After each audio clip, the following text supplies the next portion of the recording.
చూడండి చక్కగా చూస్తున్నారు కదా, ఏంటంటే అర్థమైపోతుంది కదా. కాకరకాయల ఫ్రై అండి, ఫ్రై అంటారు దీన్ని, కారం కూడా అంటారు. నేనైతే ఫ్రై అంటానండి. చాలా బాగుంది ఈ కాకరకాయ ఫ్రై. వేడి వేడి అన్నంలోకి వేసుకొని ఒక ముద్ద తింటే నెయ్యి వేసుకొని సూపర్గా ఉంటుందండి, చాలా టేస్టీగా ఉంటుంది.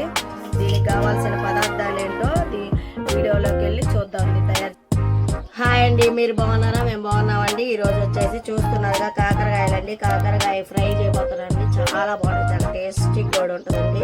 ఇటువంటి కాకరకాయలు వచ్చేసి నేను 1/2 కేజీ తీసుకున్నానండి. ఇది పై తొక్కంతా తీసుకోవాలి. ఫస్ట్ ఇలాంటి పై తొక్కంతా ఇలా తీసేసుకోవాలి. మీకు కావాలంటే బొడుపులు ఉంచుకోవచ్చు అంటే నాకు బొడుపులతో ఎప్పుడు నేను ఇట్లా చేయలేదు, అందుకని బొడుపులు తీసేస్తున్నాను. మీరు కావాలంటే మీరు కూడా తీసేసుకోవచ్చు, కావాలంటే ఇలాగైనా ఉంచుకోవచ్చు. ఇదిగోండి కాకరకాయలండి, మనం కట్ చేసుకున్నాం కదా, ఇట్లా కట్ చేసుకోవాలండి. చక్కగా ఇలా దీంట్లో ఇత్తులు ఉంటాయండి, విత్తనాలు ఉంటాయి కదా, మీకు కావాలంటే తీసేసుకోవచ్చు, లేకపోతే లేదండి. నేను ఇలాగే చేశానండి. ఇలా ముక్కలు కట్ చేసుకోవాలి. ఫస్ట్ ఒక బాండీ పెట్టుకోవాలి, గ్యాస్ పట్టుకొని ఒక బాండీ పెట్టుకొని ఇదిగోండి ఈ కప్పుతో 1 కప్పు ధనియాలు, ఇదిగోండి ఈ చిన్న కప్పుతో జీలకర్ర, ఇవి కొంచెం దోరగా వేయించుకోవాలండి. ఇవి ఫస్ట్ కొంచెం దోరగా వేయించుకోవాలి, లైట్గా వేగినాయి కదా. ఇప్పుడు మన నూగులండి, నూగులు తెలుసు కదా, 1 కప్పు నూగులు వేసుకోవాలండి. 1 కప్పు నూగులు వేసుకుంటే చాలా టేస్ట్గా ఉంటుందండి. ఒకసారి ఇలా కూడా ట్రై చేయండి, చాలా బాగుంటుందండి. నూగులు చాలా టేస్ట్గా ఉంటుందండి, నూగులు చాలా టేస్ట్ ఉంటాయండి, నూగులు చాలా బాగుంటాయండి. నూగులు ఒకసారి ట్రై చేయండి, ఇలా ట్రై చేయండి, చాలా బాగుంటుంది. నేను చెప్పినట్టు ఇవి కూడా దోరగా వేయించుకొని పక్క తీసేసి బండిలో ఆయిల్ పోసుకోవాలండి. మన కాకరకాయలు వేయించుకోవాలి కదా, కాకరకాయలకు సరిపోయేంత ఆయిల్ పోసుకోవాలండి. 1 పావు కిలో సుమారు ఆయిల్ పోసాలి. ఆయిల్ బాగా వేడెక్కిందండి. ఆయిల్ వేడెక్కగానే కాకరకాయలు కొంచెం వేసుకొని లైట్గా వేయించుకోవాలండి.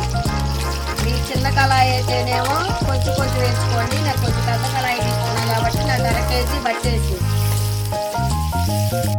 చూడండి తేగాలండి, మరీ మాడబెట్టుకోవద్దు. ఇట్లా కొంచెం పచ్చిగానే ఉంటేనే చాలా బాగుంటుందండి, చాలా టేస్ట్గా ఉంటుంది. ఇలా ఉన్నప్పుడే తీసేసుకోవాలి మనం. కరెక్ట్గా ఇలా తీసేసుకోవాలి. 1 కప్పు పల్లీలండి, పల్లీలు కూడా అలా వేయించుకోవాలి. ఇది ఆయిల్లో పల్లీలు కూడా, శనగిత్తులు కూడా 1 కప్పు వేయించుకోవాలి. పల్లీలు కూడా వేయిపోయినా పక్కన తీసేసి పక్కన పెట్టేసి ఇలాంటి కరేపాకండి. కరేపాకు కూడా ఇట్లా ఆయిల్లో ఇట్లా ముట్టుకోవాలండి.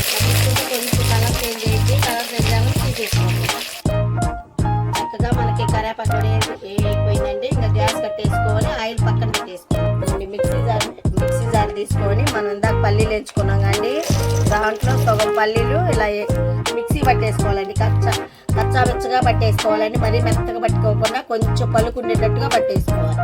చూడండి చక్కగా ఇట్లా పొడి చేసుకోవాలండి. ఇది ఇట్లా పలుకున్నట్టుగా ఇది పొడి చేసుకున్నాం పక్కన పెట్టేసుకోవాలి.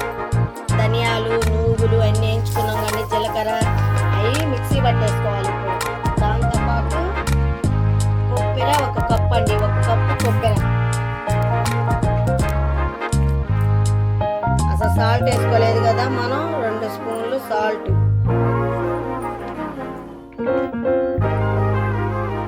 మిక్సీ పట్టేసుకున్నాం. 2 స్పూన్ల కారం వేసుకోవాలండి. ఈ స్పూన్తో 2 స్పూన్ల కారం. మీరు కావాలంటే వేసుకోవచ్చండి. నేనైతే 2 స్పూన్ల కారం వేసుకున్నాం కదా. 10-15 ఎల్లుల్లి రెబ్బరండి, 10-15 ఎల్లుల్లి మిక్సీ పట్టేసుకున్నాం. ఇవ్వండి ఇందాక కాకరకాయలు మనం వేయించి పెట్టుకున్నాం కదా, దాంట్లోకి పొడండి. స్పూన్తో చేసుకోకుండా చేతితోనే చేసుకుంటే చాలా టేస్ట్ ఉంటుంది. దాంట్లోకి 1 చిటికెడంతా పసుపు,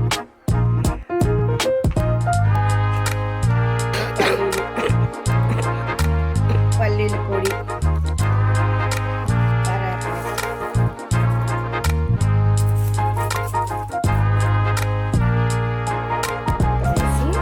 ఇలా చక్కగా కలిపేసుకోవాలండి. టేస్ట్గా ఉంటుందంటే చాలా టేస్ట్గా ఉంటుందండి. ఇది దాదాపు 1 మంత్ నిల్వ ఉంటుందండి. ఇది బయట పెట్టుకున్నా కూడా 1 మంత్ నిల్వ ఉంటుందండి. చాలా టేస్ట్గా ఉంటుంది మనకి.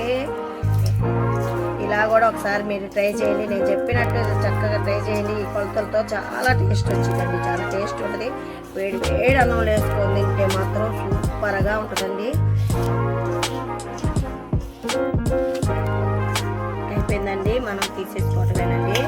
ఇట్లా కలిపేసుకొని ఒక బాక్స్లో కానీ ఒక సీసాలో కానీ పెట్టుకుంటే దాదాపు నెల రోజులు నిల్వ ఉంటుందండి. ఇలాగనే ఫ్రిడ్జ్లో కూడా పెట్టక్కర్లేదండి. చాలా టేస్ట్గా ఉంటుంది. వేడి వేడి అన్నం వేసుకొని కొంచెం నెయ్యి వేసుకొని తింటే ఈ కారం ఎంత బాగుంటుందో చూడండి. ఎంత బాగుందో, చాలా బాగుంది. ఈ పల్లీలు పంటికి తగులుతూ చక్కగా కొబ్బరి అంతా వేసాం కదా, నూగులతో ట్రై చేయండి ఒకసారి. నూగులు చాలా బాగుంటుంది, అది టేస్టీగా ఉంటుందండి.